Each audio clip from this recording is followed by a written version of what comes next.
Naghahanap ka ba ng powder coating shop na pwede kang manalamin after matapos nung ipinagawa mo? Tara!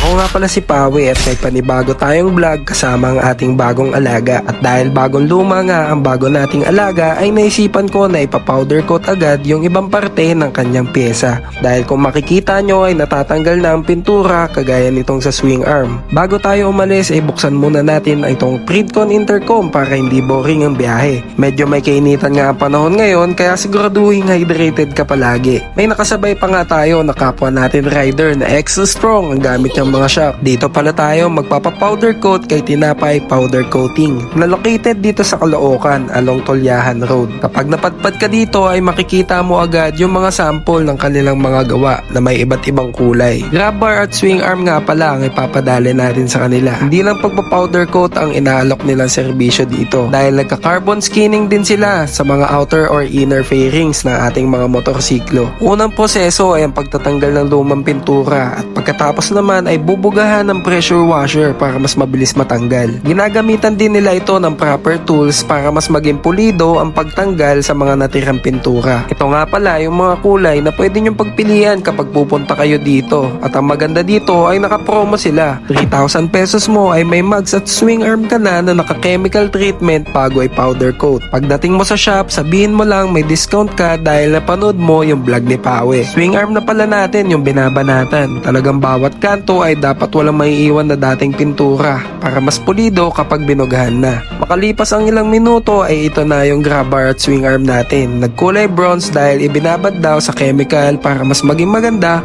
ang pag-powder coat. Shoutout nga pala sa tropa na dumaan para lang kamustahin tayo. Inumpisahan na pala bugahan yung grab bar at swing arm natin. Glossy black lang yung napili kong kulay para simple lang na malinis.